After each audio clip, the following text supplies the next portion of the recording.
الحمد للہ وکفا والصلاة والسلام علی عباده الذین اصطفى اما بعد فقد قال اللہ تبارک وتعالی کما ورد فی سورۃ محمد صلی اللہ علیہ وسلم اعوذ باللہ من الشیطان الرجیم بسم اللہ الرحمن الرحیم مثل الجنة التي وعد المتقون فيها انہار من ماء غیر آسن وانہار من لبن لم يتغیر طعمه وانہار من خمر لذۃ للشاربین وانہار من عسل مصفى ولهم فيها من كل الثمرات ومغفرة من ربهم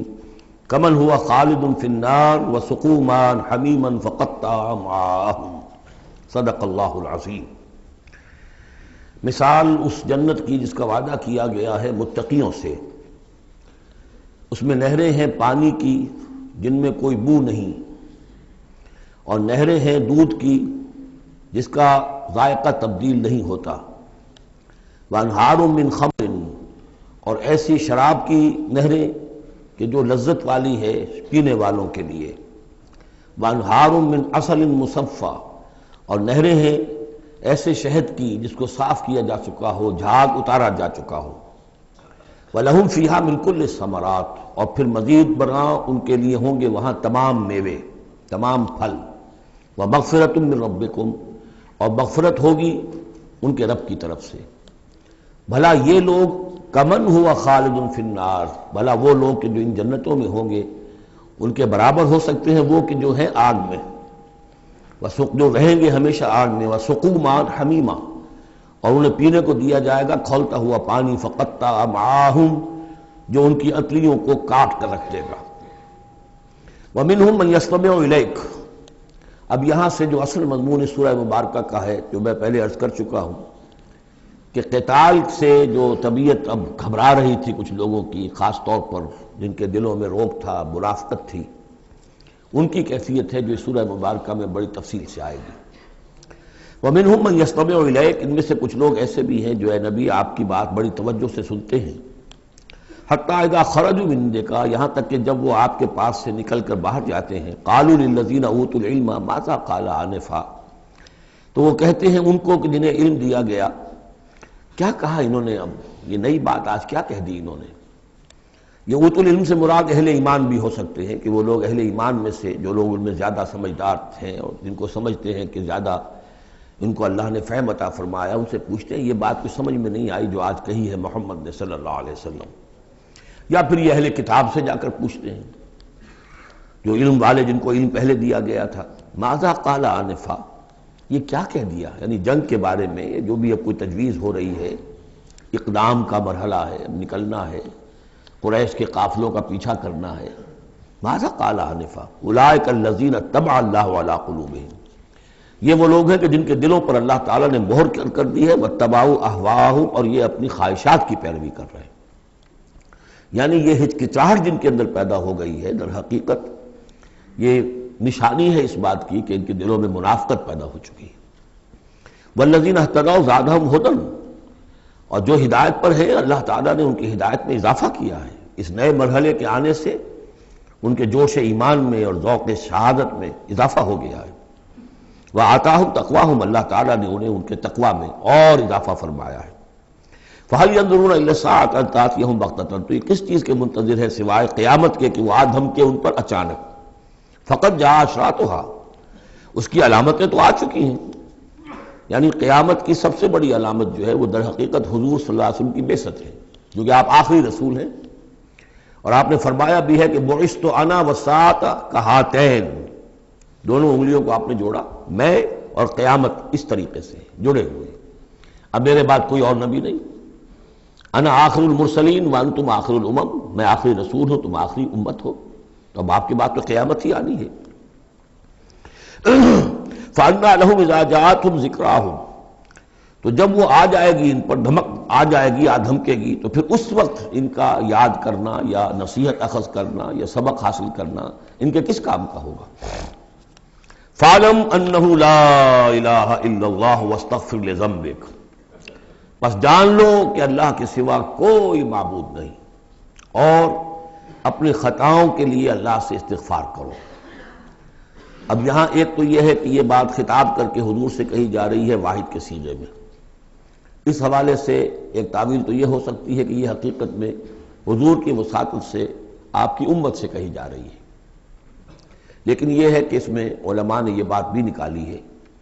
کہ یہاں حضور مخاطب ہے، اور حضور کی مخاطبت میں یہ پہلو موجود ہے کہ حضور کے گناہ کا معاملہ جو ہے ہم اپنے گناہ پر قیاس نہ کریں۔ حسنات الابرار سیئات المقربین، حضور کی تو جو انٹینسٹی ہوتی تھی تعلق با اللہ کی شدید، اس میں ذرا سی کمی آتی تھی تو آپ اسے بھی سمجھتے تھے کہ بہت بڑی کوتاہی مجھ سے ہو گئی ہے۔ گویا کہ ہمارے لیے تو کہیں بمشکل کبھی اللہ تعالیٰ کی خصوصی عنایت سے طبیعت کے اندر انشراح ہو جائے تو یہ بہت بڑی نعمت ہے، اور حضور کے لیے وہ تو انشراح تو ہر وقت رہتا ہی تھا۔ اگر ذرا سا کہیں کسی مسئلے میں تھوڑی سی اس انشراح کی شدت میں کمی آ جائے تو آپ اسے بہت بڑی اپنی کوتاہی، بڑا گناہ سمجھتے تھے۔ ویسے میری ایک ذاتی رائے بھی ہے، وہ میں اگلی صورت میں آ کر اس بات کو پورے طور سے واضح کروں گا کہ یہاں حضور کی خطا سے مراد یہ ہے کہ جو بھی اس جد و جہد میں کہیں کوئی کوتاہی رہ گئی ہے، اور وہ کوتاہی اگر دوسرے مسلمانوں سے ہوئی ہے تب بھی جیسا کہ آپ کو معلوم ہے کہ جنگ اگرچہ سب مل کر لڑتے ہیں، سپاہی بھی لڑتا ہے، لیکن یہ کہ صحرا بنتا ہے تو جو کمانڈر ہوتا ہے، سپہ سالار ہوتا ہے، فتح اس کے کھاتے میں جاتی ہے۔ اسی طریقے سے شکست ہو جائے تو شکست کا جو کلنک کا ٹیکہ ہے وہ بھی ظاہر بات ہے کہ سپہ سالار کے ماتھے پر لگے گا، چاہے اس میں غلطی کسی اور کی ہو جائے۔ اس اعتبار سے اگر کہیں کسی سے کوئی کوتاہی ہوئی ہے تو گویا کہ وہ حضور صلی اللہ علیہ وسلم کی جد و جہد ہونے کے اعتبار سے کہ آپ ہی کی قیادت میں ہو رہی ہے، تو اس جد و جہد کے اندر کہیں کوئی کوتاہی یا کمی جو ہے اس کا ذکر ہو رہا ہے۔ وَلِلْمُؤْمِنِينَ وَالْمُؤْمِنَاتِ، اے نبی آپ استغفار کیجئے اپنی خطا، آپ تقصیر کا بھی، اور اہل ایمان مردوں اور عورتوں کے لیے بھی۔ وَاللَّهُ يَعْلَمُ مُتَقَلَّبَكُمْ وَمَثْوَاكُمْ، اللہ خوب جانتا ہے کہاں تمہیں لوٹ کر جانا ہے، بازگشت تمہاری کہاں ہے، اور کہاں تمہارا اصل گھر ہے مستقل، تمہارا ٹھکانہ کہاں ہے، یعنی آخرت، بہشت۔ وَيَقُولُ الَّذِينَ آمَنُوا لَوْلَا نُزِّلَتْ سُورَةٌ، اور کہتے ہیں یہ لوگ جو ایمان کے دعوے دار ہیں کیوں نہیں کوئی سورت نازل ہوئی۔ یہ بہت اہم آیت ہے اس سورت کی، کہ اصل میں حضور نے جب وہ چھوٹی چھوٹی مہمیں بھیجنی شروع کر دی تھی، اس وقت تک کوئی ایسی صحیح آیت جب اللہ کے راستے میں نکلو اور قتال کرو شاید نازل نہیں ہوئی۔ اذن کے درجے میں تو بات آ گئی کہ سورہ حج کے اندر آیت نازل ہو گئی تھی، لیکن سورہ حج کو بھی بعض حضرات چونکہ مدنی سمجھتے ہیں تو ہو سکتا ہے وہ بھی اس کے بعد نازل ہوئی ہو اگر وہ رائے صحیح ہو۔ باقی سورہ بقرہ کے اندر جو آیات آئی ہیں وہ بھی یہ ہے کہ جب وہ تم سے جنگ کریں، قاتلوا فی سبیل اللہ الذین یقاتلونکم، اور بظاہر ہجرت کے بعد ابتدا ابھی مکے والوں کی طرف سے نہیں ہوئی تھی، انیشیٹو حضور نے لیا ہے، چھوٹے چھوٹے دستے آپ نے بھیجنے شروع کر دیے، ان کا گھیراؤ گویا کہ آپ کر رہے ہیں۔ ایک تو پولیٹیکل آئسولیشن آف قریش، کہ جہاں بھی آپ گئے 4 مہموں میں تو آپ خود بھی تشریف لے گئے، 8 مہمات ہیں کل بدر سے پہلے، جن میں سے 4 میں آپ نے بھی شرکت فرمائی، اس لیے وہ غزوات کہلاتے ہیں۔ عام ہمارا خیال ہے کہ پہلا غزوہ جو ہے غزوہ بدر ہے، اس سے پہلے 8 ہیں مہمات، جن میں سے 4 سرایا ہیں جن میں حضور تشریف نہیں لے گئے، مسلمانوں کو آپ نے بھیجا، اور 4 غزوات ہیں۔ جہاں آپ گئے وہاں جا کر آپ نے وہاں کے قبیلے سے، اس علاقے میں جو قبیلہ آباد تھا اس سے آپ نے صلح کر لی۔ اب یا تو وہ پہلے حلیف تھا قریش کا، اب حلیف بن گیا وہ حضور کا صلی اللہ علیہ وسلم، یا یہ کہ نیوٹرل بن گیا، اس نے کہا کہ نہ ہم آپ کی مدد کریں گے قریش کے خلاف، نہ قریش کی مدد کریں گے آپ کے خلاف۔ نتیجہ یہ ہوا کہ پولیٹیکل جو انفلوئنس تھا، zone of influence, political influence Quraysh کا وہ کم ہو رہا ہے۔ پھر آپ نے قافلوں کا پیچھا کیا تو اس سے اندازہ ہوا کہ اب ان کی لائف لائن جو ہے، ان کی تو شہرت تھی وہ، اس کے اوپر آپ نے ہاتھ ڈالا۔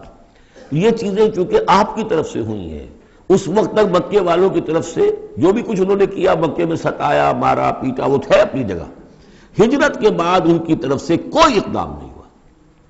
اس پر یہ لوگ جو تھے، جو ذرا اس جنگ وغیرہ سے اور اس معاملے سے اپرا رہے تھے، تو ان کو ایک دلیل ملی ہوئی تھی، وہ کہتے تھے لولا نزلت سورۃ، کیوں نہیں کوئی سورت نازل ہو جاتی۔ یہ تو محمد صلی اللہ علیہ وسلم نے خود ہی اپنا ایک سلسلہ شروع کر دیا ہے اپنی ذاتی رائے سے۔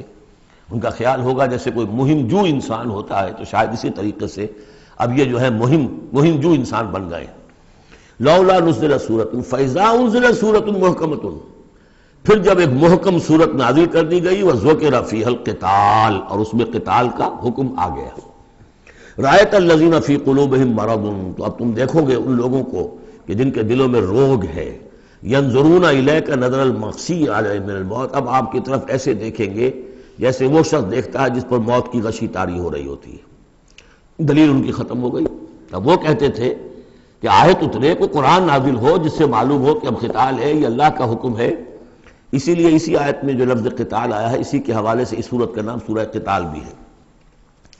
فَإِذَا أُنزِلَتْ سُورَةٌ مُحْكَمَةٌ وَذُكِرَ فِيهَا الْقِتَالُ رَأَيْتَ الَّذِينَ فِي قُلُوبِهِم مَّرَضٌ يَنظُرُونَ إِلَيْكَ نَظَرَ الْمَغْشِيِّ عَلَيْهِ مِنَ الْمَوْتِ فَأَوْلَىٰ لَهُمْ، تو افسوس ہے ان پر، بربادی ہے ان کے لیے۔ طاعۃ وقول معروف، دیکھو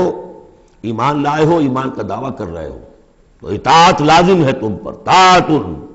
وقول معروف، ہاں کوئی مشورہ دینا ہے، بھلی بات کہنی ہے، کوئی حرج نہیں ہے، مشورہ دے سکتے ہو،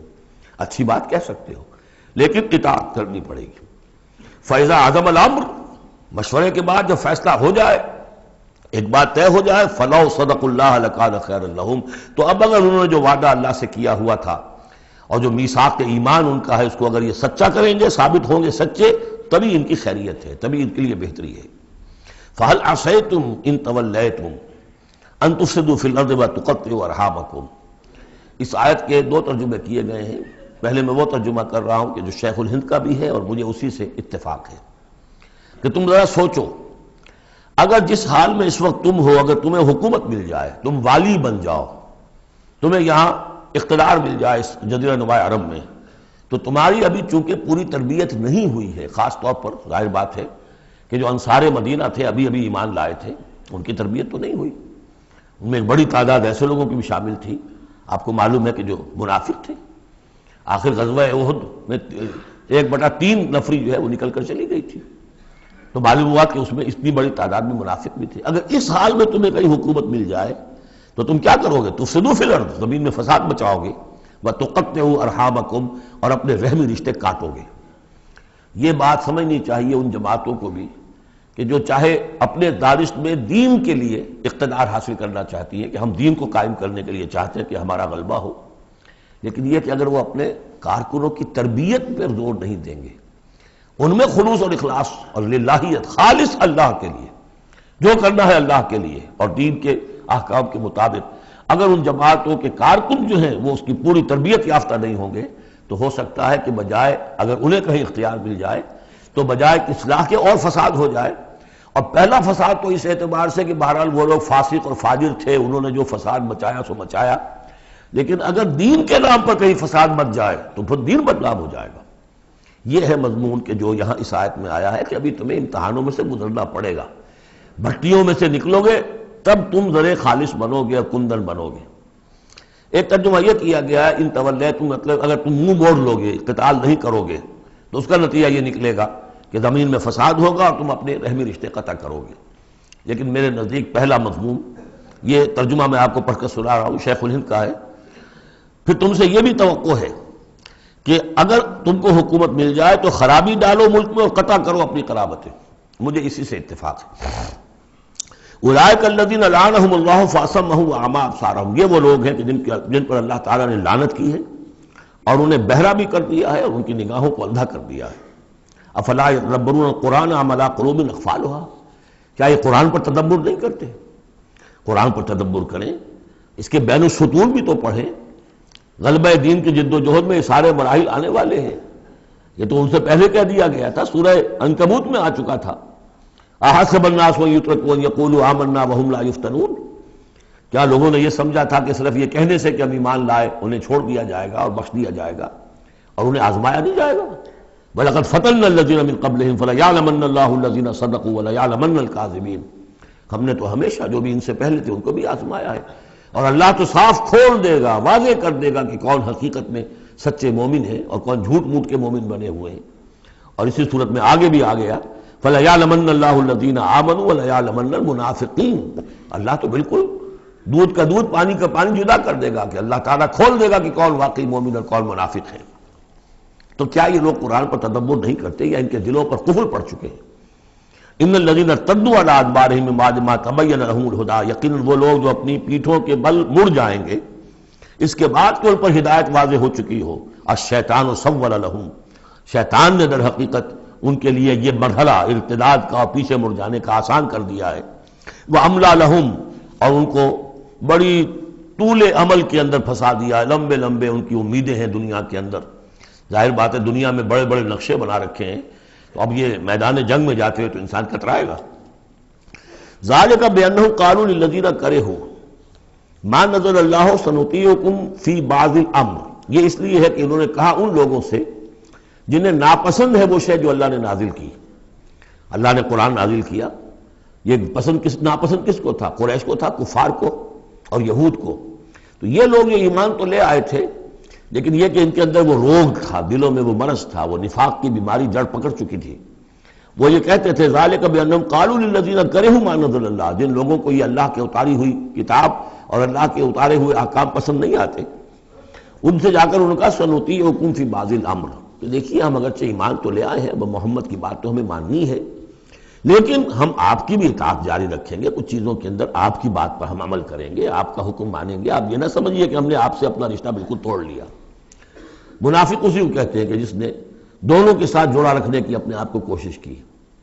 مذبذبین بین ذلک لا الہ ہؤلاء ولا الہ ہؤلاء، ان کے پاس جاتے ہیں تو کہتے ہیں، اہل ایمان کے پاس آتے ہیں تو کہتے ہیں ہم ایمان لے آمنا، وَإِذَا خَلَوْا إِلَىٰ شَيَاطِينِهِمْ قَالُوا إِنَّا مَعَكُمْ إِنَّمَا كَانُوا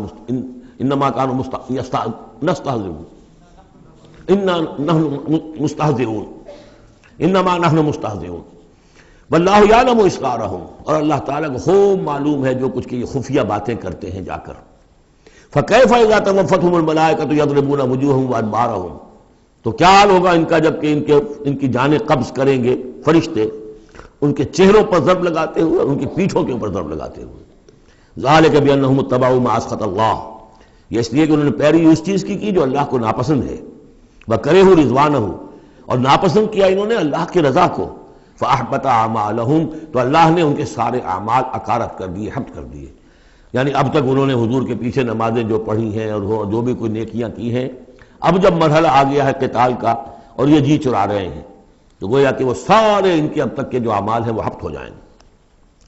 ام حسب الذین فی قلوبہم مرض ان لن یخرج اللہ اضغانہم، کیا سمجھا تھا ان لوگوں نے کہ جن کے دلوں میں یہ روگ ہے کہ اللہ تعالیٰ ان کے کھوٹ کو ظاہر نہیں کرے گا، وہ اپنے کھوٹ کو اندر جو نفاق کی بیماری لیے پھرتے ہیں اس کو چھپائے رکھ سکیں گے؟ انہوں نے یہ سمجھا تھا، اللہ تعالیٰ نے تو اسے واضح کرنا تھا۔ فَلَيَعْلَمَنَّ اللَّهُ الَّذِينَ آمَنُوا وَلَيَعْلَمَنَّ الْمُنَافِقِينَ، تو ام حسب الذین فی قلوبہم مرض ان لن یخرج اللہ اضغانہم، انہوں نے سمجھا تھا کہ اللہ تعالیٰ ان کے کھوٹ کو، دلوں کے کھوٹ کو علم نشرہ نہیں کر دے گا۔ وَلَوْ نَشَاءُ لَأَرَيْنَاكَهُمْ، اور اگر ہم چاہیں تو اے نبی آپ کو دکھا دیں کہ یہ ہیں وہ لوگ، فَلَعَرَفْتَهُمْ بِسِيمَاهُمْ، آپ ان کے چہروں سے انہیں خود ہی پہچان لیں گے۔ ظاہر بات ہے کہ ایک صادق الایمان شخص کا چہرہ اور ایک منافق کا چہرہ، انسان کے قلب کی کیفیت جو ہوتی ہے وہ تو چہرے کے اوپر جو ہے، face is the index of mind, ذہنی کیفیت جو ہے، قلب کی کیفیت جو ہے چہرے پر ہوتی ہے۔ فَلَعَرَفْتَهُمْ، تو آپ پہچان ہی چکے ہیں انہیں ان کے چہروں سے۔ وَلَتَعْرِفَنَّهُمْ فِي لَحْنِ الْقَوْلِ، اور مزید آپ پہچان لیں گے انہیں ان کی گفتگو کے ڈھب سے، انداز سے۔ گفتگو میں بھی ظاہر بات ہے کچھ چاپلوسی کریں گے، کچھ ہیر پھیر ڈالیں گے۔ ایک مخلص آدمی کی گفتگو اور ایک اس طرح کے شخص کی گفتگو، زمین و آسمان کا فرق ہوتا ہے۔ وَاللَّهُ يَعْلَمُ أَعْمَالَكُمْ، اللہ تمہارے اعمال کو خوب جانتا ہے۔ وَلَنَبْلُوَنَّكُمْ حَتَّى نَعْلَمَ الْمُجَاهِدِينَ مِنكُمْ وَالصَّابِرِينَ، اور ہم تو لازماً آزمائیں گے تمہیں، یہاں تک کہ ہم، ترجمہ تو ہوگا ہم معلوم کر لیں، ہمیں علم ہو جائے، لیکن چونکہ اہل سنت کا عقیدہ یہ کہ اللہ کا علم تو قدیم ہے، تو یہاں ہم اس کی ترجمانی کرتے ہوئے کہتے ہیں ہم ظاہر کر دیں گے اس کو تاکہ سب کے علم میں آ جائے، سب دیکھ لیں۔ ہم آزمائیں گے تمہیں یہاں تک کہ سب دیکھ لیں کہ مجاہدین کون ہیں تم میں سے، حتی نعلم المجاہدین منکم والصابرین، اور وہ جو صبر کرنے والے ہیں، وَنَبْلُوَ أَخْبَارَكُمْ، اور ہم تمہارے سارے حالات کی پوری طریقے سے تحقیق کر لیں۔ یہ تقریباً سمجھیے کہ وہ آیت جو آئی تھی سورہ بقرہ میں، وَلَنَبْلُوَنَّكُمْ بِشَيْءٍ مِّنَ الْخَوْفِ وَالْجُوعِ وَنَقْصٍ مِّنَ الْأَمْوَالِ وَالْأَنفُسِ وَالثَّمَرَاتِ، ابھی وہاں چونکہ قتال کا حکم نہیں آیا تھا اس لیے وہاں پر ابھی جنگ کا تذکرہ نہیں تھا، یہ تو تھا کہ ہم تمہیں آزمائیں گے بھوک سے اور جان اور مال کے نقصان سے اور ثمرات کے ضیاع سے، لیکن یہاں اسی آیت کو ایکسٹینشن سمجھیے، وَلَنَبْلُوَنَّكُمْ حَتَّى نَعْلَمَ الْمُجَاهِدِينَ مِنكُمْ وَالصَّابِرِينَ، تاکہ ہم دیکھ لیں کون ہیں وہ جو واقعتاً جہاد کرنے والے ہیں، صبر کرنے والے ہیں، اور ان کی پوری طرح جانچ پرکھ کر لیں۔ ان الذين كفروا وصدوا عن سبيل الله وشاقوا الرسول من بعد ما تبين له الهدى لن يضروا الله شيئا، یقیناً وہ لوگ جنہوں نے کفر کیا اور جو روکتے رہے لوگوں کو بھی اللہ کے راستے سے اور اللہ کی اور اس کے رسول کی مخالفت میں سرگرم رہے، زدہ میں پڑ گئے، من بعد ما تبین لهم الهدى، اس کے بعد کہ ان کے لیے ہدایت واضح ہو چکی تھی، لن يضروا الله شيئا، وہ اللہ کا کچھ نہیں بگاڑ سکیں گے، وسيحبط اعمالهم، اللہ تعالیٰ ان کے اعمال کو بھی حبط کر دے گا۔ یعنی اس پہلے ذکر تھا منافقین کا، اب یہاں کفار مکہ کا ذکر ہے۔ ان کے اعمال کیا تھے؟ وہی حاجیوں کی خدمت کرتے تھے۔ اجعلتم سقایۃ الحاج وامارۃ المسجد الحرام کمن آمن باللہ والیوم الآخر، اور یہ کہ بہرحال اور بھی کچھ دے، کسی نے کھانا کھلا دیا، کسی کو کچھ اور کر دیا، اور پھر یہ کہ جو کچھ انہوں نے جد و جہد کی ہے، انہوں نے بھی مال خرچ کیے ہیں، جنگیں کی ہیں۔ بدر میں آئے تھے تبھی تو بہت سے لوگوں نے کفار نے انفاق کیا تھا، تبھی تو ساز و سامان تیار ہوا تھا، 900 اونٹ لے کر نکلے تھے، روزانہ ایک دن 10 ایک دن 9 اونٹ تو ذبح ہو رہے تھے وہ فوج کو جو کھانا کھلانے کے لیے، تو آخر لوگوں نے کنٹریبیوٹ کیا تھا، تو یہ سارے اعمال ان کے اکارت چلے گئے۔ یا ایھا الذین آمنوا اطیعوا اللہ واطیعوا الرسول ولا تبطلوا اعمالکم، اے اہل ایمان اللہ کی اطاعت کرو اور اس کے رسول کی اطاعت کرو، لا تبطلوا اعمال، اپنے اعمال ضائع نہ کرا بیٹھنا۔ یعنی اب تک اگر تم نے کچھ اعمال کیے ہیں، کوئی محنت بھی کی ہے، کچھ انفاق بھی کیا ہے، کچھ اور جد و جہد کی ہے، لیکن اب جو یہ مرحلہ نیا آ گیا ہے، اس کو یوں سمجھیے اب امر حال یہ ہے، اللہ کا اس کے رسول کا جس وقت جو حکم ہے اس وقت اس کو ماننا ہوگا۔ اب حکم یہ ہے، لہذا اگر اس میں تم نے کہیں پیٹھ دکھا دی تو تم اپنے سارے سابقہ اعمال کو باطل کرا لو گے۔ ان الذین کفروا وصدوا عن سبیل اللہ ثم ماتوا وهم کفار فلن یغفر اللہ لهم، یقیناً وہ لوگ کہ جنہوں نے کفر کیا اور اللہ کے راستے سے وہ روکتے رہے اور یا رکے رہے، یہ دونوں جیسے میں نے عرض کیا کہ صدا یا صدو جو ہے یہ فعل لازم بھی ہے، فعل متعدی بھی ہے۔ ثم ماتوا وهم کفار، اور وہ مر گئے اسی حال میں کہ وہ کافر تھے، فلن یغفر اللہ لهم، تو ایسے لوگوں کو اللہ تعالیٰ ہرگز نہیں بخشے گا۔ فلا تہنوا، تو اے مسلمانوں تم ڈھیلے نہ پڑو، بودے پن کا مظاہرہ نہ کرو، وتدعوا الی السلم، سیدھا سلم میں، اور تم جو اب یہ کہہ رہے ہو صلح کی بات ہونی چاہیے اور سلامتی کی بات ہونی چاہیے اور خام خواہ کی لڑائی جھگڑا جو ہے اس سے کیا حاصل ہے، یہ جو تم کر رہے ہو یہ نہ کرو۔ فلا تہنوا وتدعوا الی السلم، بلکہ اب جو مرحلہ آ گیا ہے اب تو سرفروشی کا مرحلہ آ گیا ہے، وانتم الاعلون، اور گھبراؤ نہیں، تم ہی سب سے اونچے رہو گے، سربلند رہو گے، غالب ہوگے۔ واللہ معکم، اللہ تمہارے ساتھ ہے، اس کی مدد تمہارے شامل حال ہے۔ ولن یترکم اعمالکم، اللہ تعالیٰ تمہارے اعمال ضائع نہیں کرے گا۔ انما الحیات الدنیا لعب و لہو، یہ دنیا کی زندگی تو کھیل ہے اور کچھ جی کا بہلانا ہے، اس کے سوا کیا ہے؟ آخرت کے مقابلے میں تو یہ دھوکے کا سامان ہے، دھوکے کی ٹٹی ہے۔ وما الحیات الدنیا الا متاع الغرور وان تؤمنوا وتتقوا یؤتکم اجورکم، اگر تم ایمان لاؤ، ایمان پر قائم رہو اور اپنے رب کا تقوی اختیار کیے رکھو، اللہ تعالیٰ تمہیں دے گا تمہارے بدلے، تمہارے اجر۔ ولا یسألکم اموالکم، اور وہ تم سے تمہارے مال نہیں مانگتا، مطلب یہ کہ سارے مال نہیں مانگتا یا تم سے زبردستی مال نہیں مانگتا۔ دیکھیے دونوں چیز ذہن میں رکھیے، اللہ مال تو مانگتا ہے، من ذا الذی یقرض اللہ قرضا حسنا، کون ہے جو اللہ کو قرض حسنا دیتا ہے؟ کتنی مرتبہ کہا اللہ کی راہ میں انفاق کرو، اللہ کی راہ میں انفاق کرو۔ سورہ بقرہ میں ہم پڑھ چکے ہیں، انفقوا فی سبیل اللہ ولا تلقوا بایدیکم الی التہلکہ، اللہ کی راہ میں خرچ کرو، لگا دو، اپنے آپ کو اپنے ہاتھوں ہلاکت میں مت ڈالو۔ یہ اللہ کا مال مانگنا تو ہے، لیکن ایک تو یہ کہ جبر نہیں کیا۔ یہ کمال ہے محمد رسول اللہ صلی اللہ علیہ وسلم کا، اتنی عظیم انقلابی جد و جہد۔ کبھی آپ نے نہیں کہا کہ ایمرجنسی ہے لہذا اب سب کا مال ضبط، فلاں کا مال ضبط، کچھ نہیں، جو بھی تشویق ہے ترغیب ہے، لیکن جس نے دیا اپنی مرضی سے دیا، سوائے ایک جنگ کے نفیر عام بھی نہیں تھی، تشویق ہے ترغیب ہے۔ حرض المؤمنین علی القتال، نکلو اللہ کی راہ میں، شہادت جو ہے اس کو اپنا مقصود سمجھو، شہادت ہے مطلوب و مقصود مومن، جبر نہیں کیا۔ یہ کمال ہے میرے نزدیک۔ ویسے تو کمال ہر پہلو سے ہے، لیکن یہ نکتہ بھی ذہن میں رکھیے کہ کہیں بھی کسی صورتحال میں جبر کا معاملہ نہیں آیا۔ تو اللہ تعالیٰ تم سے جبرن نہیں مانگتا یا کل کے کل مال نہیں مانگتا۔ ان یسألکموہا، اگر وہ تم سے مانگے تمہارے سارے مال، فیحفکم، اور تم پر سختی کرے اور تنگی کرے، تبخلوا، تم بخل سے کام لوگے، ویخرج اضغانکم، اور اللہ ظاہر کر دے گا پھر تمہارے اندر کے کھوٹ کو، جو تمہارا کھوٹ اندر ہے وہ زبانوں پر آ جائے گا، جیسا کہ غزوہ احزاب کے موقع پر آ گیا کہ ما وعدنا اللہ ورسولہ الا غرورا، منافقین نے یہ بات کہہ دی کھلم کھلا کہ اللہ اور اس کے رسول نے تو ہمیں دھوکہ دیا، سب باغ دکھائے۔ ہاں انتم ہؤلاء تدعون لتنفقوا فی سبیل اللہ، تمہیں بلایا جا رہا ہے، ترغیب دی جا رہی ہے، تمہیں تشویق دی جا رہی ہے کہ تم اللہ کی راہ میں خرچ کرو، لتنفقوا فی سبیل اللہ، فمنکم من یبخل، تم میں سے کوئی وہ بھی ہے جو بخل سے کام لیتے ہیں، ومن یبخل فانما یبخل عن نفسہ، جو کوئی بخل سے کام لے رہا ہے وہ بخل اپنے آپ سے کر رہا ہے، وہ اپنے وہ فائدے چھوڑ رہا ہے کہ جو انفاق سے اسے ملیں گے۔ ایک کے 700 ملتے ہوں تو اگر نہیں دے رہے آپ ایک تو کس کا گھاٹا کیا؟ اپنا نقصان کیا نا، تو وہ تو اپنی جان سے ہی نفس کا جو ہے بخل کر رہا ہے۔ واللہ الغنی وانتم الفقراء، اور اللہ تعالیٰ تو غنی ہے، یہ تو تمہارے امتحان کے لیے مانگ رہا ہے تم سے، اللہ کو قرض دو۔ اللہ تعالیٰ تم سے صدقات بھی قبول کر لیتا ہے، وَيَقْبَلُ الصَّدَقَاتِ، صدقات قبول کر لیتا ہے، یہ اللہ تعالیٰ کی طرف سے تمہارے لیے تمہارا اعزاز ہے، اکرام ہے۔ واللہ الغنی، حالانکہ وہ غنی ہے، وَأَنْتُمُ الْفُقَرَاءُ، اور محتاج اصل میں تم ہو۔ وَإِن تَتَوَلَّوْا، یہ آیت بڑی فیصلہ کن ہے، ان تتولوا، اگر تم پیٹھ پھیر لوگے، یستبدل قوما غیرکم، تو تمہیں ہٹا کر کسی اور قوم کو لے آئے گا، ثم لا یکونوا امثالکم، پھر وہ تمہاری طرح کے نہیں ہوں گے۔ اب یہ ہو سکتا ہے کہ اس کا اطلاق جو ہے اس وقت کے کچھ لوگوں پر بھی ہوا ہو کہ جنہوں نے منافقت کی بنا پر پیٹھ موڑ لی، اللہ نے اپنے نبی کے لیے ان سے زیادہ جو ہے جانثار قسم کے اہل ایمان جو ہے وہ فراہم کر دیے۔ لیکن یہی آیت جو ہے اس اعتبار سے کہ حضور کی بعثت اصلی، بعثت خصوصی امیین کے لیے تھی،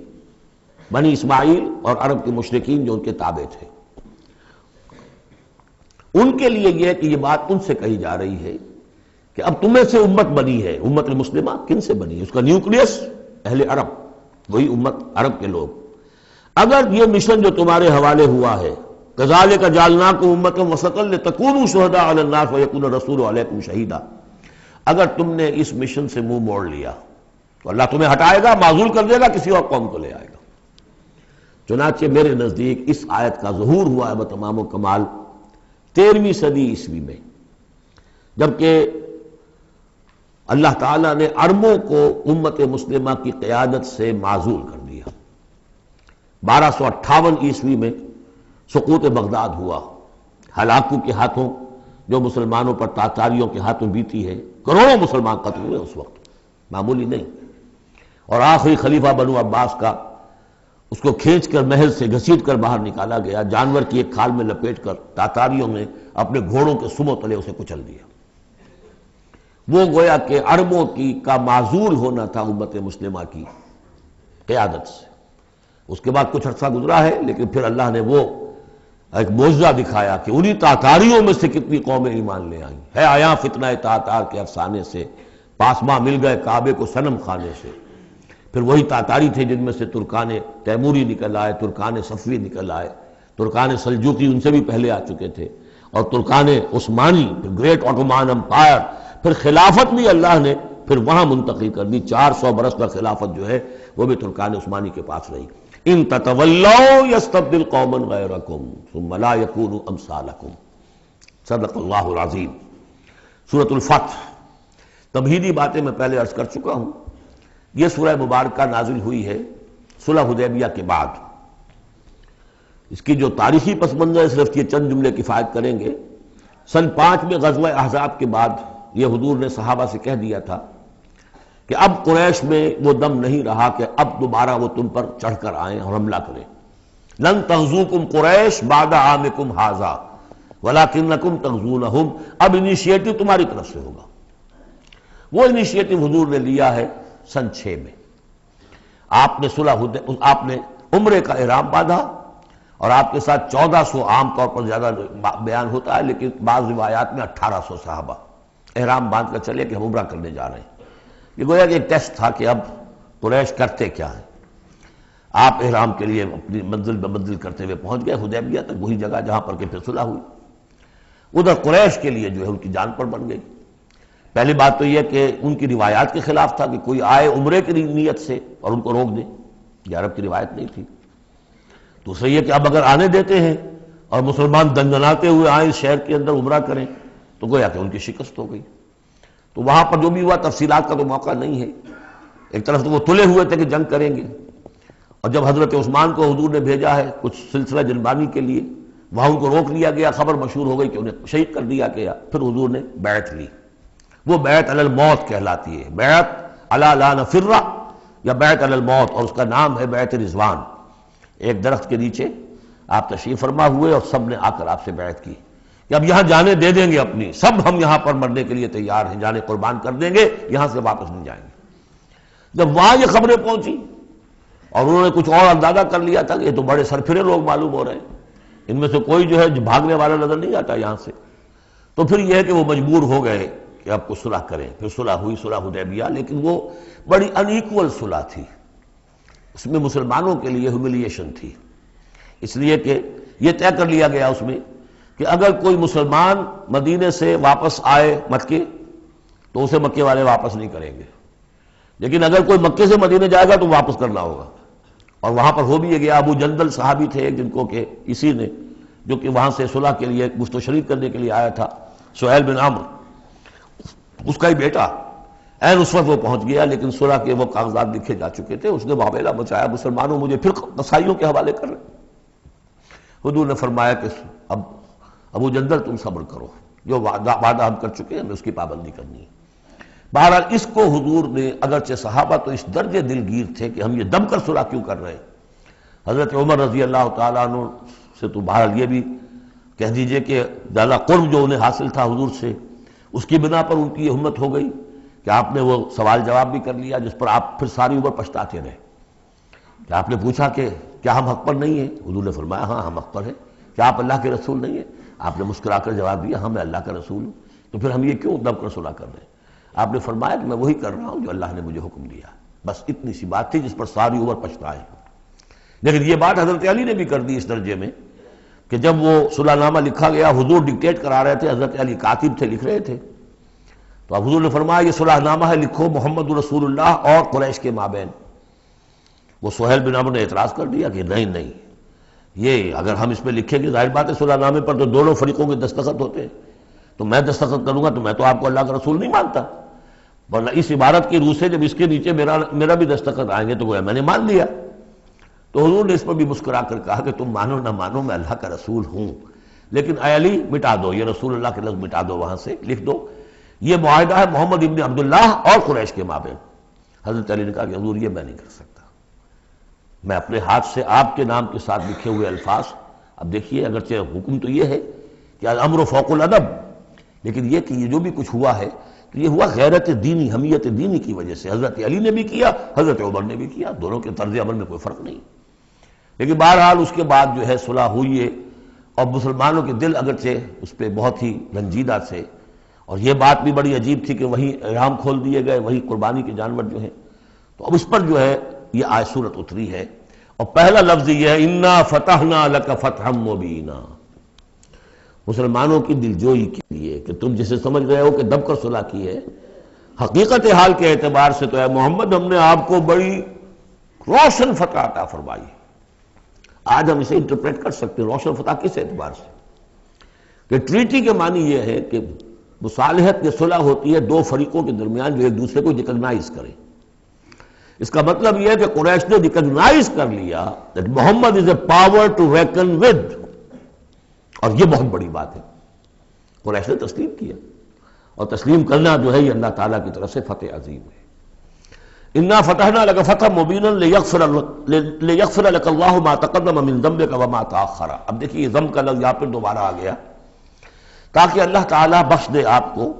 جو پچھلے ہوئی آپ کی کوئی کوتاہیاں یا گناہ یا جو بعد میں ہوئی، وَيُتِمَّ نِعْمَتَهُ جو پیچھے رہے گناہ ان کو بھی بخش دے، وَيُتِمَّ نِعْمَتَهُ عَلَيْكَ اور تاکہ اللہ تعالیٰ اپنی نعمت کا اتمام فرما دے آپ پر، وَيَهْدِيَكَ صِرَاطًا مُسْتَقِيمًا اور آپ کو ہدایت دے سیدھے راہ کی طرف۔ اب یہ ہے پھر ایک اشکال پیدا ہوتا ہے کہ حضور صلی اللہ علیہ وسلم تو پہلے ہی سیدھی راہ پر ہیں، پھر یہ کہ تمام اہل ایمان حضور کے ساتھ سیدھی راہ پر چلے آ رہے ہیں، اور سیدھی راہ پر چلتے ہوئے اب اہل ایمان کو بھی، حضرت ابوبکر کو بھی آپ کے ساتھ چلتے ہوئے کتنے برس ہو گئے؟ 18 برس ہو گئے، تو اب ان کے معنی کیا ہو گئے؟ تو اس پہ بہت سی بحثیں ہیں، یہ تو اب میں تفسیر میں نہیں جا سکتا۔ میری توجہ وہی ہے جو میں اس سے پہلے سورہ محمد میں کر چکا ہوں ضم کی، کہ یہ جو جد و جہد ہوئی ہے اس میں اگر کہیں کوئی خامی کوتاہی کسی کی طرف سے ہوئی ہے، چاہے وہ کسی اور مسلمان کی طرف سے ہوئی ہے، صاحب ایمان کی طرف سے ہوئی ہے، غلطی ہوئی ہے، خطا ہوئی ہے،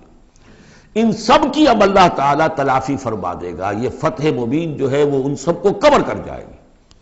اور یہدیہ کا صراط مستقیم، اب آپ کی یہ جدوجہد بالکل سیدھے تیر کی طرح اپنے ہدف کی طرف بڑھے گی۔ اب اس میں کوئی جو ہے تزلزل نہیں ہوگا، بلکہ آپ کی یہ جدوجہد، اللہ کے دین کی اقامت کی جدوجہد اور اللہ کی حکومت قائم کرنے کی جدوجہد جو ہے سیدھی اپنے ہدف کی طرف بڑھتی چلی جائے گی۔ چنانچہ یتم نعمتہ، وہ تو ہم پڑھ چکے ہیں، الیوم اکملت لکم دینکم واتممت علیکم نعمتی ورضیت لکم الاسلام دینا۔ تو دین کا اتمام ایک تو اس شکل میں کہ قرآن میں دین مکمل ہو جائے، شریعت پوری ہو گئی، لیکن اس سے تکمیل نہیں ہوتی اس معنی میں جب تک اس کی ایک عملی ڈیمانسٹریشن بھی مکمل نہ ہو۔ عملی ڈیمانسٹریشن مکمل ہوتی ہے جب اللہ کی حکومت بالفعل قائم ہو جائے۔ تو اتمام نعمت جو ہے وہ صرف کتاب کے اندر اس شریعت کا پورا بیان ہو جانا اور نظام کا آ جانا، اس سے وہ اتمام تمام و کمال نہیں ہوتا جب تک کہ اس کی ایک نشانی، اس کا ایک نمونہ جو ہے، اس کی ایک صورت لوگوں کے سامنے نہ آ جائے، آئیڈیل فارم اس کی جو ہے وہ سامنے نہ آ جائے، اس کا نمونہ سامنے آ جائے۔ تو اس کے لیے ضروری ہے کہ اب یہ جدوجہد آپ کی جو ہے سیدھی اب تیز رفتاری کے ساتھ اپنے اصل ہدف یعنی اظہار دین، لیظہرہ علی الدین کلہ، اور یہ آیت آ جائے گی اس سورہ مبارکہ کے آخر میں بھی کہ ہم نے بھیجا ہی آپ کو اے محمد اس لیے ہے کہ آپ اللہ کے دین کو غالب کریں۔ تو وہ اللہ کے دین کے غلبے کی جدوجہد اب تیر کی طرح سیدھی جائے گی۔ اللہ نے ساری اگلی پچھلی اگر کوئی اس میں کمیاں کوتاہیاں رہ گئی ہیں کسی کی طرف سے آپ کے ساتھیوں میں سے، ان سب کی تلافی کے لیے یہ فتح مبین آپ کو عطا کر دی۔ وَيَنْصُرَكَ اللَّهُ نَصْرًا عَزِيزًا، اور اللہ آپ کی مدد کرے گا ایسی مدد کہ جس کے لیے کوئی شکست نہ ہو، بڑی زبردست مدد۔ هُوَ الَّذِي أَنزَلَ السَّكِينَةَ فِي قُلُوبِ الْمُؤْمِنِينَ لِيَزْدَادُوا إِيمَانًا مَعَ إِيمَانِهِمْ، وہی ہے کہ جس نے اہل ایمان کے دلوں میں سکینت نازل کر دی تاکہ ان کے ایمان میں اور اضافہ ہو جائے، تاکہ وہ اور اضافہ کر لیں اپنے ایمان میں، جتنا ایمان ہے اس سے اور بڑھ کر۔ وَلِلَّهِ جُنُودُ السَّمَاوَاتِ وَالْأَرْضِ، اب ظاہر بات ہے کہ اس میں ایک تو کیفیت یہ تھی کہ جو انہیں سکون حاصل تھا کہ وہ تیار تھے سب اپنی جانیں دینے کے لیے، اس کے لیے بھی ایک سکون قلب کے اندر اللہ تعالیٰ نے ان کے پیدا کیا تھا، تبھی تو وہ اس کے لیے آمادہ ہوئے۔ پھر یہ کہ ان کے اندر نظم اور ضبط کا یہ عالم کہ کوئی ایک شخص بھی حق میں نہیں تھا کہ یہ صلح یہاں اس وقت ہو، لیکن محمد رسول اللہ ان کی اطاعت، اس کا سب سے بڑا ٹیسٹ وہاں ہوا ہے۔ اور یہ بات جو میں کہہ رہا ہوں شاید بعض حضرات کو عجیب لگی، کوئی ایک شخص بھی نہیں تھا اس کے حق میں۔ اس کی دلیل کیا ہے؟ اس کی دلیل یہ ہے کہ جب حضور نے جب صلح ہو گئی مکمل، آپ نے فرمایا مسلمان اٹھو، احرام کھول دو اور یہی قربانیاں دے دو۔ کوئی نہیں اٹھا، ایک بھی نہیں اٹھا۔ دوسری مرتبہ کہا آپ نے اٹھو بھائی، اب ہو گیا بات، بس جو ہو گئی ہو گئی، اب یہی احرام کھول دو، کوئی نہیں اٹھا۔ تیسری دفعہ کوئی نہیں اٹھا۔ آپ دلگیر ہو کر، دل گرفتہ ہو کر اپنے خیمے میں چلے گئے۔ ام سلمہ رضی اللہ تعالیٰ عنہ ام المومنین آپ کے ساتھ تھی، ان سے جا کر کہا، میں نے 3 مرتبہ مسلمانوں سے کہا ہے کہ اٹھو اور احرام کھول دو، کوئی نہیں اٹھ رہا۔ انہوں نے کہا، مشورہ دیا کہ آپ کسی سے کچھ نہ کہیں، اپنی زبان سے کچھ نہ کہیں، آپ اپنا احرام کھول دیے، بس آپ آئے باہر، آپ نے قربانی دی، احرام کھول دیا۔ اس پر اب سب اٹھ گئے۔ یعنی اصل میں وہ سب کے سب منتظر تھے کہ کیا حضور ہمارا امتحان لے رہے ہیں، یہ کوئی ٹیسٹ ہو رہا ہے، کیا ہو رہا ہے، یا حالت منتظرہ شاید کوئی نئی صورت پیدا ہو جائے، شاید حالات بدل جائیں۔ لیکن ان کے لیے یہ بڑی انہونی سی بات تھی کہ عمرے کی نیت کر کے ہم نے احرام باندھا ہوا، یہاں کیسے کھول دے رہا ہوں۔ لیکن بہرحال وہ صرف ایک توقف جو تھا وہ اسی درجے میں تھا کہ شاید کوئی نئی صورت پیدا ہو جائے، لیکن اس سے ظاہر ہو رہا ہے کہ سب کے دل جو ہے وہ اس صلح کے حق میں نہیں تھے۔ وہ تو چاہ رہے تھے کہ اب ہمیں موقع ملے اور ہم یہاں جنگ ہو اور اللہ کے دین کو ہم غالب کریں۔ هو الذي انزل السكينة في قلوب المؤمنين ليزدادوا ایمانا مع ایمانهم ولله جنود السماوات والارض، اور تمام آسمانوں اور زمین کے لشکر تو اللہ ہی کے ہیں۔ وَكَانَ اللَّهُ عَلِيمًا حَكِيمًا، اللہ سب کو جاننے والا اور کمال حکمت والا ہے۔ لِيُدْخِلَ الْمُؤْمِنِينَ وَالْمُؤْمِنَاتِ جَنَّاتٍ تَجْرِي مِنْ تَحْتِهَا الْأَنْهَارُ خَالِدِينَ فِيهَا، تاکہ وہ داخل کرے اہل ایمان مردوں اور عورتوں کو ان باغات میں جن کے دامن میں ندیاں بہتی ہوں گی، جن میں وہ ہمیشہ ہمیشہ رہیں گے۔ وَيُكَفِّرْ عَنْهُمْ سَيِّئَاتِهِمْ، اور دور کر دے ان سے ان کی برائیوں کو۔ وَكَانَ ذَلِكَ عِندَ اللَّهِ فَوْزًا عَظِيمًا، اور یقیناً یہی شے ہے اللہ کے نزدیک بڑی کامیابی۔ وَيُعَذِّبُ الْمُنَافِقِينَ وَالْمُنَافِقَاتِ وَالْمُشْرِكِينَ وَالْمُشْرِكَاتِ الظَّانِّينَ بِاللَّهِ ظَنَّ السَّوْءِ، یہ الفاظ بہت مشابہ ہیں سورہ احزاب کی آخری آیات کے،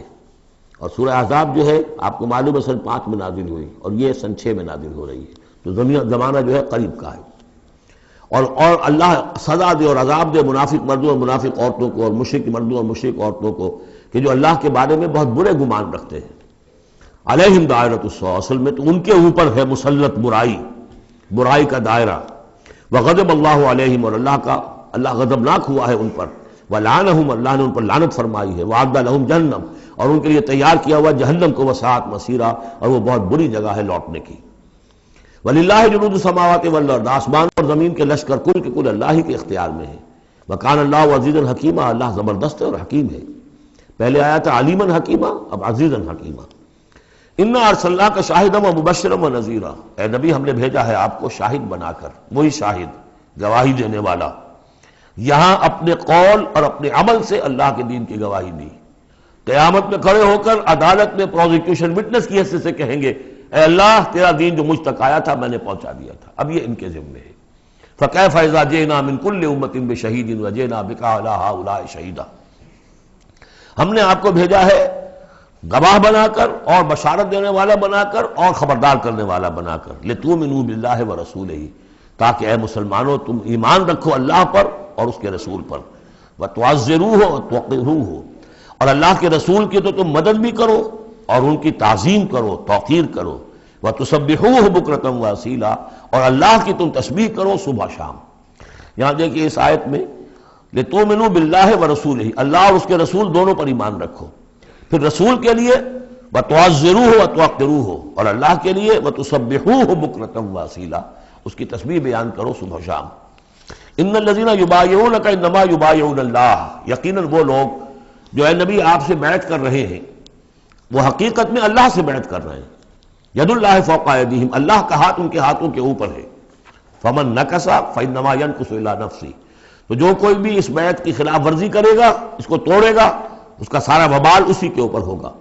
ومن اوفی بما عاہد علیہ اللہ، اور جو پورا کر دے گا اس معاہدے کو جو اللہ سے کر رہا ہے، فسیؤتیہ اجرا عظیما، تو اللہ تعالیٰ اسے اجر عظیم عطا فرمائے گا۔ اس آیت کو اچھی طرح سمجھ لیجئے اور اس کا تعلق جوڑ لیجئے جو سورہ توبہ کی آیت نمبر 111 تھی۔ ان اللہ اشتری من المؤمنین انفسهم واموالهم بان لهم الجنہ یقاتلون فی سبیل اللہ فیقتلون ویقتلون وعدا علیہ حقا فی التوراۃ والانجیل والقرآن ومن اوفی بعہدہ من اللہ فاستبشروا ببیعکم الذی بایعتم بہ، اللہ نے اہل ایمان سے ان کی جانیں اور مال خرید لی ہے جنت کے عوض۔ یہ جو خرید و فروخت ہو گئی ہے یہ بیع ہو گئی ہے، بیع و شرع ہو گئی ہے۔ فاستبشروا ببیعکم الذی بایعتم بہ، خوشیاں مناؤ، جشن مناؤ اس بیعت پر، اس بیع پر، اس سودے پر جو تم نے کیا ہے، اس سے بہتر سودا کوئی نہیں۔ اچھا یہ بیع تو ہوئی بندے اور اللہ کے مابین۔ فرض کیجئے میں بیعت کر رہا ہوں، اے اللہ میں اپنی جان مال تیرے حوالے کرتا ہوں، لیکن اللہ کے اور میرے درمیان تو غیب کا پردہ ہے۔ یہ کیسے، کس کو دوں یہ جان اور مال؟ کس کے حکم پر دوں؟ کس کے کہنے پر دوں؟ کہاں مال خرچ کروں؟ ظاہر بات ہے کہ اس کے لیے کوئی انسان، اب وہ انسان اس وقت ہے محمد الرسول اللہ صلی اللہ علیہ وسلم۔ بیع اللہ سے، بیعت محمد سے۔ محمد اللہ کے رسول ہیں، وہ بتائیں گے کہ اس طرح مال خرچ کرو، اس طرح جان لگاؤ، یہ وقت آ گیا ہے جان لے کر میدان میں آ جاؤ، جان ہتھیلی پر رکھ کو میدان میں آ جاؤ۔ لہذا جو بیع اللہ سے ہوئی ہے، ان اللہ اشتری من المؤمنین انفسهم واموالهم بان لهم الجنہ، اس کے لیے بیعت محمد رسول اللہ سے ہو رہی ہے۔ اور یہ عرب میں رواج تھا کہ جب وہ کوئی سودا کرتے تھے پھر وہ مصافحہ کرتے تھے، ہاتھ ملاتے تھے۔ ہاتھ جب ملا لیا اب وہ جو سودا ہے پکا ہو گیا، اب پیچھے نہیں جا سکتے آپ۔ جب تک مصافحہ نہیں ہوتا اس وقت تک آدمی کوئی اس میں تبدیلی کر سکتا ہے، لیکن مصافحہ جو ہے وہ پختگی کے لیے۔ لہذا یہ بیعت اب محمد رسول اللہ سے ہو رہی ہے کہ ہم نے جو جان اللہ اور اپنی مال جو اللہ کے حوالے کی ہے اسے ہم خرچ کریں گے آپ کے کہنے کے مطابق، جو آپ حکم دیں گے، آپ کی مرضی ہے، آپ ہم سے جب چاہیں یہ جان اور مال حاصل ہے، جب چاہیں وصول فرما لیں۔ یہ بیعت ہے جو ہوئی ہے محمد رسول اللہ سے۔ اچھا اس میں جو یہ فرمایا، چونکہ یہ تین فریق ہو گئے، اللہ، بیعت کرنے والا اور جس کے ہاتھ پر بیعت کی گئی، لہذا یہ ٹرائی پارٹائٹ ایگریمنٹ ہے، تین فریق ہیں اس کے۔ ایک وہ ہے حضور کا ہاتھ، جس پر بیعت کرنے والے کا ہاتھ آ گیا، اللہ نے فرمایا ایک تیسرا ہاتھ بھی ہے، وہ تمہیں نظر نہیں آ رہا، ید اللہ فوق ایدیہم، اللہ کا ہاتھ ان کے ہاتھوں کے اوپر ہے۔ تو یہ تین ہاتھ ہیں در حقیقت اس بیعت کے اندر، اس بیعت کے اندر۔ ان الذین یبایعونک انما یبایعون اللہ، اصل میں تو بیعت، اور بیعت جو ہو رہی ہے تو اللہ سے ہو رہی ہے۔ فاستبشروا ببیعکم الذی بایعتم بہ، باب مفاعلہ کے اندر بھی وہ آ گیا، تم نے جو باہمی یہ کیا ہے بیع و شراء کا معاملہ، اس میں خوشیاں مناؤ، وہی باب مفاعلہ ہے، وہ یبایعونک، ان الذین یبایعونک، اے نبی جو آپ سے یہ بیعت کر رہے ہیں، انما یبایعون اللہ، وہ اللہ سے بیعت کر رہے ہیں۔ ید اللہ فوق ایدیہم، اللہ کا ہاتھ ان کے ہاتھوں کے اوپر ہے۔ فمن نکث فانما ینکث علی نفسہ، تو جو کوئی بھی اب اس سے روگردانی کرے گا، اسے توڑے گا، اس کی خلاف ورزی کرے گا، اس کا وبال اسی پر آئے گا، آپ پر اس کا کوئی الزام نہیں۔ ومن اوفی بما عہد علیہ اللہ فسیؤتیہ اجرا عظیما، اور جو بھی پورا کر دے گا جس کا کہ اس نے وعدہ اللہ سے کیا ہے، یہ معاہدہ اللہ سے ہوا جان اور مال کا، اسی لیے سورہ احزاب میں آپ نے پڑھا تھا نا، من المؤمنین رجال صدقوا ما عہد اللہ علیہ ومنہم من قضی نحبہ ومنہم من ینتظر، اہل ایمان میں وہ جوان مرد ہیں جنہوں نے اپنا جو عہد کیا تھا اللہ سے وہ پورا کر دکھایا، سچا کر دیا، ان میں سے وہ بھی ہیں جو اپنی نظر پیش کر چکے، اور وہ بھی ہیں جو باقی منتظر ہیں ابھی کہ کب ہماری باری آئے۔ وبال دوش ہے سر جان ناتواں پہ مگر لگا رکھا ہے تیرے خنجر و ثنا کے لیے، اے اللہ ہم لیے پھر رہے اس سر کو کہ کب تیری راہ میں کٹے اور ہم فارغ ہو جائیں، سمک دوش ہو جائیں، ہمارے کندھے سمک ہو جائیں، ہلکے ہو جائیں، سمک دوش، کندھا ہلکا ہو جائے، یہ سر کا بوجھ ہم لگائے ہوئے ہیں اپنے سر پر کہ کب تیری طرف سے حکم آئے ہم نے اپنے سر کٹوائیں اور ہم فارغ ہوں۔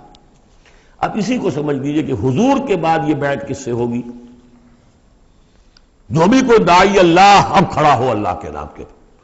نبی تو نہیں ہوگا، ہوگا امتی،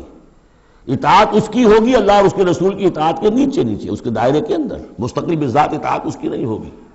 لیکن یہ کہ بہرحال اب بھی ضرورت ہوگی کہ کوئی جماعت ہو، کوئی جمعیت ہو، کوئی طاقت ہو، ایک فرد سے جو ہے اکیلا چنا بھاڑ نہیں پھوڑ سکتا،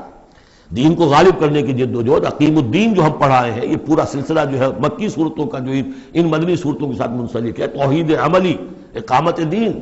اور جو اس صورت کے اندر آ جائے گا لیظہرہ علی الدین کلہ، اس کے لیے جماعت چاہیے، جمعیت چاہیے۔ تو اب بھی کوئی اللہ کا بندہ ہوگا، آپ اسے ٹھوک بجا کر دیکھ لیں، اطمینان دیکھیں، سوچ دیکھیں اس کی رائے کیا ہے، وہ کیا سمجھتا ہے، اگر وہ دین سے بھی واقف ہے، اگر وہ یہ کہ زمانے کے حالات سے بھی واقف ہے، اس کی شخصیت کو دیکھیے، اس کے ماحول کو دیکھیے، اگر آپ کا دل گواہی دے کہ یہ کوئی بہروپیہ نہیں ہے، یہ واقعتاً سنسیئر آدمی ہے، خلوص کے ساتھ اس کے ہاتھ میں ہاتھ دے کر بیٹھ کے ساتھ چلیے۔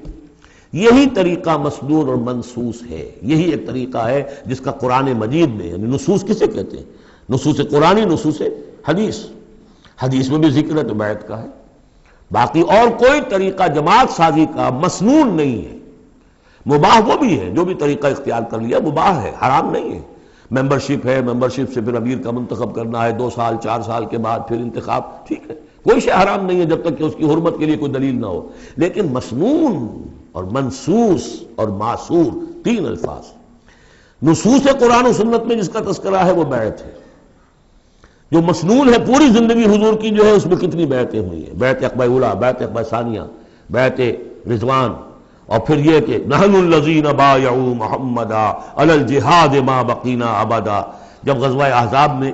جب وہ خندق کھودی جا رہی تھی تو یہ شعر پڑھ رہے تھے صحابہ کرام، ہم ہیں وہ لوگ کہ جنہوں نے محمد سے بیعت کی ہے، جہاد کی، اب یہ جہاد جاری رہے گا جب تک جان میں جان ہے۔ یہ ہے ساری زندگی میں آپ کی یہ بیعت کا نظام تھا۔ اس کے بعد خلافت ہوئی تو بیعت پر ہوئی، حضرت ابو بکر سے بیعت، عمر سے بیعت، مشورہ علیحدہ بات ہے، جب طے ہو گیا کہ اب یہ ہو گیا تو بیعت۔ پھر خلافت میں کچھ غلط رخ پیدا ہو رہا تھا، حضرت حسین رضی اللہ تعالی عنہ اور حضرت عبداللہ ابن زبیر رضی اللہ تعالی عنہما یہ کھڑے ہوئے تو جنہوں نے جمعیت بنائی بیعت کی بنیاد پر بنائی۔ یہ دوسری بات ہے کہ جو کوفی تھے انہوں نے جو بیعت کی تھی حضرت حسین سے وہ توڑ دی انہوں نے، فمن نکث فانما ینکث علی نفسہ۔ اس کے بعد ہمارے ہاں اگر کوئی سلسلہ بنا ہے ارشاد کا، تزکیہ نفس کا، صوفیاء کا، وہ بھی بیعت، بادشاہ ہوتے تھے تو بیعت۔ پچھلی صدی میں جتنے جہاد ہوئے، ہمارے ہاں سب سے بڑا جہاد ہوا پچھلی صدی کا، 19ویں صدی عیسوی کا، سید احمد بریلوی رحمۃ اللہ علیہ اور شاہ اسماعیل شہید رحمۃ اللہ علیہ، ان لوگوں کا جو بیعت کی بنیاد پر جماعت تھی، کوئی اور بنیاد جماعت سازی کی نہیں تھی۔ مہدی سوڈانی نے جہاد کیا انگریزوں کے خلاف، بیعت کی بنیاد پر۔ سلوسی نے جہاد کیا اطالویوں کے خلاف، بیعت کی بنیاد پر۔ تو یہ بیعت کا لفظ ہے جو یہاں آیا ہے، اس کو اچھی طرح سمجھ لیجیے۔ یہ جان لیجئے کہ یہ جو دوسرا رکوع ہے اس سورہ مبارکہ کا، اور اس کے بعد تیسرا رکوع اور چوتھا رکوع جو ہے، ان میں بھی تقدیم و تاخیر ہے۔ یہ جو پہلے رکوع کا مضمون ہے یہ جا کر ملے گا اب تیسرے کے ساتھ، اور بعد میں یہ نازل ہوا ہے کہ یہ جو دوسرے رکوع میں آیتیں آ رہی ہیں۔ سَيَقُولُ لَكَ الْمُخَلَّفُونَ مِنَ الْأَعْرَابِ شَغَلَتْنَا أَمْوَالُنَا وَأَهْلُونَا، جب حضور واپس پہنچ گئے اور یہ غزوہ جو بیعت رضوان ہو گئی اور پھر صلح حدیبیہ ہو گئی، پھر آپ واپس پہنچے تو جاتے ہوئے گویا کہ ان سے کہا جا رہا ہے حضور سے، جیسے کہ غزوہ تبوک سے واپسی پر جو آیات نازل ہوئی وہ ہم سورہ توبہ میں پڑھ چکے ہیں۔ ان قریب کہیں گے وہ لوگ جو پیچھے رہ جانے والے تھے، من الاعراب، اعراب میں سے، شغلتنا اموالنا واہلونا، حضور نے عام اعلان کروایا تھا، فرض نہیں تھا، سب کے لیے لازم نہیں تھا، عمرے کے لیے چلنے کے لیے کہا تھا چلے، جتنے لوگ چل سکتے ہیں چلے۔ تو اب آئیں گے یہ وہ اعراب جو ہے بادیہ نشین، اور وہ کہیں گے حضور ہم مشغول رہے اپنے اموال میں، اپنے ڈھور ڈنگر کی دیکھ بھال میں، اپنے اہل و عیال میں، ہم آپ کے ساتھ نہیں جا سکے، فاستغفر لنا، تو ہمارے لیے استغفار کیجئے۔ یقولون بألسنتہم ما لیس فی قلوبہم، یہ لوگ اپنے منہوں سے وہ کچھ کہہ رہے ہیں اپنی زبانوں سے جو ان کے دلوں میں نہیں ہے، دلوں میں کچھ اور ہے۔ یہ منافقوں کا تذکرہ ہو رہا ہے اعراب میں سے۔ قل فمن یملک لکم من اللہ شیئا ان اراد بکم ضرا او اراد بکم نفعا، ان سے کہیے کہ اگر اللہ تعالیٰ نے تمہارے لیے کوئی بھی اگر ضرر کا فیصلہ کیا تھا تو، اور اگر خیر کا فیصلہ کیا تھا تو کون سی چیز روک سکتی ہے؟ من یملک لکم من اللہ شیئا، کون ہے وہ کہ جو اختیار رکھتا ہو تمہارے بارے میں اللہ کی طرف سے کچھ بھی، اگر اس نے ارادہ کیا ہو ضرر کا، یعنی اگر کوئی خرابی ہونی تھی تو کیا تمہارے یہاں ہونے کی وجہ سے رک جانی تھی؟ یا اگر خیر کوئی آنا تھا تو تمہاری غیر موجودگی میں نہیں آ سکتا تھا؟ یعنی پیچھے رہ جانا چاہیے معنی دار، کیوں رہ گئے؟ اگر کوئی خیر آنا تھا وہ تمہاری غیر موجودگی میں بھی آ سکتا ہے، کوئی شر آنا تھا وہ تمہاری موجودگی میں بھی آ سکتا ہے۔ تو جب تمہاری موجودگی اور ناموجودگی اللہ کے اعتبار سے تو بالکل برابر ہے، تو تمہارا یہ بہانہ تراشنا جو ہے یہ صحیح نہیں ہے۔ بل کان اللہ بما تعملون خبیرا، بلکہ تم جو کچھ کرتے رہے ہو اللہ اس سے باخبر ہے۔ وہ کیا ہے؟ اب ان کے دل کی بات اللہ تعالیٰ، ان کے دل میں جو چور تھا، بل ظننتم، تمہیں یہ گمان ہو گیا تھا، ان لن ينقلب الرسول والمؤمنون الى اہلہم ابدا، ان کو یہ گمان ہوا کہ ان کا تو معلوم ہوتا ہے کہ واقعتاً کوئی دماغ خراب ہو گیا مسلمانوں کا، قریش پر چڑھائی کر کے جا رہے ہیں، قریش، یہ تو سمجھیے کہ ان کے لیے ابھی تک عرب میں جو ان کی حیثیت تھی قریش کی، وہ سمجھتے تھے کہ اب تو یہ موت کے منہ میں جا رہے ہیں، اب یہ واپس ان میں سے کوئی آنے والا نہیں ہے۔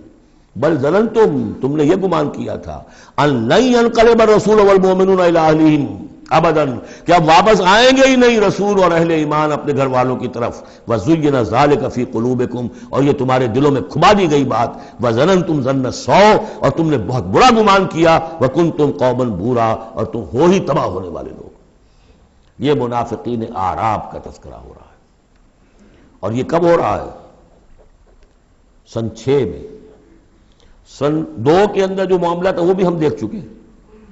وہ جو سورہ محمد کے اندر آیا معاملہ، جبکہ ابھی یہ مرحلہ شروع ہو رہا تھا، ابھی قتال کا سلسلہ شروع ہونے والا تھا، اس وقت بھی ان کے دلوں میں صلح جوئی، امن سے کام کرو، صلح سے کام کرو، یہ خامخواہ جو ہے یہ اس طرح کی مہم جوئی مناسب نہیں ہے، اس وقت ان کا یہ خیال تھا۔ وَمَن لَّمْ يُؤْمِن بِاللَّهِ وَرَسُولِهِ فَإِنَّا أَعْتَدْنَا لِلْكَافِرِينَ سَعِيرًا، جو کوئی اللہ اور اس کے رسول پر ایمان نہ رکھے تو اللہ تعالیٰ نے ایسے کافروں کے لیے تو جہنم تیار کر رکھی ہے۔ وَلِلَّهِ مُلْكُ السَّمَاوَاتِ وَالْأَرْضِ يَغْفِرُ لِمَن يَشَاءُ، اور اللہ آسمانوں اور زمین کی بادشاہی اللہ ہی کے لیے ہے، وہ بخشتا ہے جس کو چاہتا ہے، وَيُعَذِّبُ مَن يَشَاءُ، اور عذاب دے گا جس کو چاہے گا، وَكَانَ اللَّهُ غَفُورًا رَحِيمًا، اور اللہ تعالیٰ غفور الرحیم ہے۔ سَيَقُولُ الْمُخَلَّفُونَ إِذَا انطَلَقْتُمْ إِلَىٰ مَغَانِمَ لِتَأْخُذُوهَا، اب یہ نوٹ کر لیجئے تاریخی اعتبار سے کہ اس کے فوراً بعد جو ہے اگلے ہی سال حضور نے، اب جب کہ قریش سے صلح ہو گئی تو آپ یکسو ہو گئے، ادھر سے کوئی حملہ اب نہیں ہوگا، تو آپ نے اپنی پوری طاقت لے کر خیبر پر حملہ کیا، جو گڑھ بن گیا تھا یہودیوں کا، جو بنو قینقاع اور بنو نذیر نکالے گئے تھے، جا کے وہیں آباد ہو گئے تھے، پہلے سے بھی وہاں پر وہ بڑا گڑھ تھا، ان کے بڑے قلعے تھے، بڑے یعنی فورٹیفائڈ، اور وہاں پر سارا وہ اب حضور نے ان کی جو ہے سرکوبی کی۔ جب حضور خیبر کی طرف جا رہے تھے، اب ان کا ہم بھی چلتے ہیں آپ کے ساتھ، اس لیے انہیں یقین تھا کہ فتح ہوگی اور مال غنیمت آئے گا۔ سَيَقُولُ الْمُخَلَّفُونَ إِذَا انطَلَقْتُمْ إِلَىٰ مَغَانِمَ، اور اے مسلمانوں جب تم اب جاؤ گے غنیمت حاصل کرنے کے لیے، یعنی اب جو غزوہ خیبر کی طرف جب پیش قدمی کرو گے، تو یہی لوگ جو پہلے پیچھے رہ گئے تھے وہ یہ کہیں گے ضرونا نتبعکم، ہم بھی آپ کے ساتھ چلیں، اجازت دیجئے۔ یریدون ان یبدلوا کلام اللہ، یہ اللہ کے کلام کو بدل دینا چاہتے ہیں۔ وہ اللہ کا کلام اگلے رکوع میں آ رہا ہے کہ ان کے بارے میں طے کر دیا گیا تھا کہ جو لوگ اس صلح حدیبیہ کے موقع پر نہیں گئے ہیں ساتھ حضور کے، اب ان کو کسی بھی دوسری نیکسٹ جنگ کے اندر شمولیت کی اجازت نہیں ہوگی۔ وہ آگے آ رہا ہے، اس لیے اس کے سمجھنے میں تھوڑی سی دقت ہوتی ہے، لیکن سمجھ لیجئے کہ وہ آگے ہے، اس لیے تقدیم و تاخیر کی میں نے بات آپ سے کی تھی۔ یریدون ان یبدلوا کلام اللہ، یہ چاہتے ہیں کہ اللہ کے کلام کو تبدیل کر دیں، اللہ کے حکم کو بدل دیں۔ قل لن تتبعونا، کہہ دیجئے کہ نہیں اب تم ہمارے ساتھ نہیں جاؤ گے۔ کذالکم قال اللہ من قبل، یہ بات اللہ تعالیٰ پہلے ہی کہہ چکا ہے پہلے، اور اس صورت میں آ رہا ہے ذرا بعد میں۔ فَسَيَقُولُونَ بَلْ تَحْسُدُونَنَا، وہ کہیں گے یہ تو آپ لوگ حسد کر رہے ہیں ہم سے، آپ ہمیں ساتھ میں لے جانا چاہتے ہیں جبکہ ہمیں اندازہ ہے کہ وہاں پہ غنیمتیں ملیں گی۔ بل كانوا لا يفقهون الا قليلا، حقیقت یہ ہے کہ یہ فہم ہی نہیں رکھتے، تفقہ ہی نہیں رکھتے مگر بہت ہی تھوڑی۔ قل للمخلفین من الاعراب، یہ جو لوگ رہ گئے تھے پیچھے، یہ بدو لوگ، ان سے کہہ دیجئے ستدعون الى قوم اولی باس شدید، ان قریب پھر تمہیں بلایا جائے گا ایک ایسی قوم کی طرف، ایسے قوم کے مقابلے کی طرف جو بڑی طاقت والی ہوگی۔ تو قاتلونہم او یسلمون، یا تم ان سے قتال کرو گے یا وہ مسلمان ہوں گے اور یا وہ اطاعت قبول کریں گے۔ اس سے ہے اشارہ در حقیقت جو نیا سلسلہ جنگوں کا اب شروع ہونے والا تھا، اور وہ تھا سلطنت روما کے خلاف غزوہ موطا۔ اب اندرون ملک عرب کا معاملہ جو تھا وہ ختم ہوا، اب تو اصل جو معاملہ پیش آنا ہے وہ انقلاب محمدی کا بین الاقوامی مرحلہ ہے، تصدیر الانقلاب، انقلاب کو اب آگے ایکسپورٹ کرنا ہے، اور اب ٹکراؤ ہونے والا ہے جس کی پیشگی خبر دی جا رہی ہے سلطنت روما کے ساتھ، جہاں سٹینڈنگ آرمیز تھی لاکھوں کی، رومن لیجنز مشہور ہیں تاریخ کے اندر،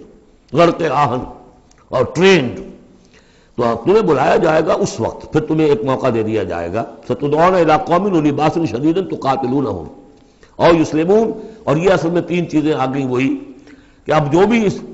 عرب سے باہر جو معاملہ ہوا ہے، یا تو وہ اسلام لے آئے یا وہ اطاعت قبول کر لیں، یہ دونوں یسلمون میں شکلیں ہو جائیں گی، اطاعت قبول کر لیں گے اسلام لے آئے یا پھر جنگ ہوگی۔ فَإِن تُطِيعُوا يُؤْتِكُمُ اللَّهُ أَجْرًا حَسَنًا، اگر اس وقت تم اطاعت کرو گے اللہ کے رسول کی، ان کے ساتھ جاؤ گے تو اللہ تعالیٰ جو ہے تمہیں اجر حسنہ دے گا۔ وَإِن تَتَوَلَّوْا كَمَا تَوَلَّيْتُم مِّن قَبْلُ، اور اگر تمہیں اسی طرح پیٹھ دکھا دی جیسے کہ پہلے پیٹھ دکھائی تھی، يُعَذِّبْكُمْ عَذَابًا عَلِيمًا، تو اللہ تعالیٰ عذاب علیم دے گا تمہیں۔ لَيْسَ عَلَى الْأَعْمَىٰ حَرَجٌ، ہاں اگر کوئی اندھا ہے تو اس پر کوئی الزام نہیں ہے، کوئی تنگی نہیں ہے، وہ اگر نہیں گیا کوئی بات نہیں۔ وَلَا عَلَى الْأَعْرَجِ حَرَجٌ، نہ کوئی لنگڑا ہے تو اس کے لیے بھی نہیں ہے۔ وَلَا عَلَى الْمَرِيضِ حَرَجٌ، اسی طریقے سے کوئی بیمار ہے تو اس پر بھی کوئی اس کی باس پرس نہیں ہے۔ وَمَن يُطِعِ اللَّهَ وَرَسُولَهُ يُدْخِلْهُ جَنَّاتٍ تَجْرِي مِن تَحْتِهَا الْأَنْهَارُ، اور جو اللہ تعالیٰ اور اس کے رسول کی اطاعت کرے گا اللہ تعالیٰ اس کو داخل کرے گا ان باغات میں جن کے دامن میں ندیاں بہتی ہوں گی۔ وَمَن يَتَوَلَّى، اور جو کوئی پلٹ جائے پیٹھ موڑ لے، يُعَذِّبْهُ عَذَابًا عَلِيمًا، اللہ تعالیٰ اسے عذاب علیم دردناک عذاب دے گا۔ اب اس کے بعد یہ پہلے رکوع والا مضمون جو بیعت کا مضمون چل رہا تھا، وہی بیعت کا مضمون اب آگے یہاں چل رہا ہے۔ یہ بیچ والا جو ہے دوسرے رکوع کا مضمون، یہ اس کے بعد کا تھا، پہلے آ گیا۔ وہاں جو فرمایا تھا کہ ان الذین یبایعونک انما یبایعون اللہ، اب آگے چلیے، لقد رضی اللہ عن المؤمنین اذ یبایعونک تحت الشجرہ، اللہ راضی ہو گیا ان اہل ایمان سے جو آپ سے بیعت کر رہے تھے درخت کے نیچے۔ فعلم ما فی قلوبہم، تو اللہ تعالیٰ کے علم میں ہے جو کچھ ان کے دلوں میں تھا،